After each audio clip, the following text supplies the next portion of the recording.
Hello guys, this is the menu another blog. তো আজকে আরও একটা নতুন ব্লগ নিয়ে চলে এসেছি। আর আমি এখন আছি হচ্ছে গিয়ে বেলেঘাটে একটা দাদার বাড়িতে। তো আমরা যাবো হচ্ছে কি আজকে আরডিবিতে মুভি দেখতে। আর আমাদের প্ল্যানটা ছিল আগে থেকেই যে আমরা মুভি দেখতে যাবো আরডিবিতে আজকে। আর আজকে বলতে গেলে আমরা বেলেঘাটায় এসছি হচ্ছে কি আজকে দুপুরবেলা। তো দুপুরবেলা রেস্ট নেওয়ার পর তারপরে আমরা চলে যাচ্ছি সন্ধ্যাবেলা আরডিবির দিকে। আর রাস্তায় এত জ্যাম, মানে বলার মতন না। তো আমরা যাবো হচ্ছে রোডের ওই পার থেকে আমরা ফার্স্টে ভেবেছিলাম ক্যাব বুক করব, তারপরে ভাবলাম যে না, একবারে অটোতে যাই। 5 থেকে 7 মিনিটের রাস্তা। আর বলতে গেলে নিকো পার্ক, মানে বেলেঘাটা থেকে নিকো পার্ক বলতে গেলে ওই 5 মিনিটের রাস্তা এরকম হেঁটে। গাড়িতে তো অবভিয়াসলি তাড়াতাড়ি হবে। তো তারপর আমরা সবাই মিলে গাড়িতে করে চলে গেলাম আরডিবির দিকে। আর হ্যাঁ, আমাদের বলতে গেলে প্ল্যানটা মানে প্রথম থেকেই হয়ে এসছে যে যাবো আরডিবিতেই যাবো। তো এখন ফাইনালি যাওয়া হচ্ছে। তো তারপরে আমরা নেমে গেলাম আরডিবির সামনে, মানে আরডিবির সামনে একটু হাঁটতে হবে, 5 মিনিটের রাস্তা এখান থেকে।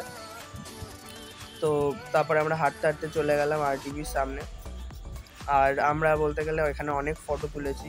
এই দেখো আরডিবির সামনেটা। ফার্স্ট হচ্ছে দিকটা হচ্ছে ফুড কোর্ট থেকে হচ্ছে গিয়ে আরডিবি যে সিনেমা হলটা, ওটা হচ্ছে গিয়ে একটু ভেতরে, মানে অতটাও ভেতরে না, রোডের দিকেই একটু সাইডের দিকে আছে। তো তারপরে আমরা হাঁটতে হাঁটতে চলে গেলাম আরডিবির ভেতরে। তো আমরা অ্যাকচুয়ালি দেখবো হচ্ছে গিয়ে স্ত্রী 2 মুভিটা নতুন বেরিয়েছে। আর শুনেছি খুব ভালো হয়েছে মুভিটা। তাই জন্য, আর এখানে শুনছিলাম নাকি আজকে লাস্ট ডেট। তো তাই জন্য আমরা আরও এক্সাইটমেন্টে ছিলাম মুভিটা দেখার জন্য, কারণ আমরা এখানে দেখবো ফার্স্ট টাইম মুভি। তারপরে আমরা টিকিট কেটে সোজা চলে যাচ্ছিলাম থার্ড ফ্লোরে। এখানে বলতে গেলে, আর আমি যতটা শুনেছিলাম এখানে 5টা না 6টা বেশ হল আছে শুধু মুভি দেখার জন্য। আর আমি এখানে হচ্ছে গিয়ে এসকেলেটারে উঠতে গিয়ে আমি মানে ভিডিও করতে গিয়ে পড়ে যাচ্ছিলাম। তো তারপরে আমরা তাড়াতাড়ি যাওয়ার চেষ্টা করছিলাম, শুনছিলাম মুভিটা নাকি স্টার্ট হয়ে গেছে। তো আমরা তাড়াতাড়ি গেলাম মুভিটা দেখতে। তো তারপরে এখানে দেখি মানে অনেকটাই স্টার্ট হয়ে গেছিলো, মানে স্টার্ট বলতে গেলে আমরা যখন এসছি তারপরে স্টার্ট হচ্ছিলো। ফার্স্টে এপিসোডগুলো দেখাচ্ছিল, তো তারপরে সেকেন্ড পার্ট স্টার্ট হচ্ছিলো। আর সত্যি কথা বলতে মুভিটা আমাদের খুবই ভালো লেগেছে, খুবই, মানে আগে ফার্স্ট এপিসোডের থেকে যতটা এক্সপেক্ট করেছিলাম সেকেন্ড এপিসোড খুবই সুন্দর হয়েছে। তারপরে আমরা ব্রেক টাইমে কিছু স্ন্যাক্স আর সফট ড্রিঙ্ক অর্ডার করেছিলাম। আর খাবারের মধ্যে ছিল হচ্ছে কিছু নাগেটস আর একটা চাটের প্লেট ছিল।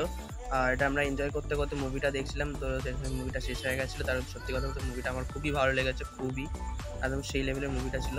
তারপরে আমরা চলে আসলাম ফুড কোর্টে। এখানে দাঁড়িয়ে অনেক ফটো তুললাম। তোলার পরে শুনছিলাম 10টা পর্যন্ত লাইট জ্বলে ফুড কোর্টের, তারপরে বন্ধ করে দেয়। তো আমরা এখানে তাছাড়াও অনেক ফটো তুলেছিলাম। তো আজকের মতন ব্লগটা এখানেই শেষ হচ্ছে। আবার দেখা হচ্ছে আরও একটা নতুন ব্লগ নিয়ে। আজকের মতন বাই বাই।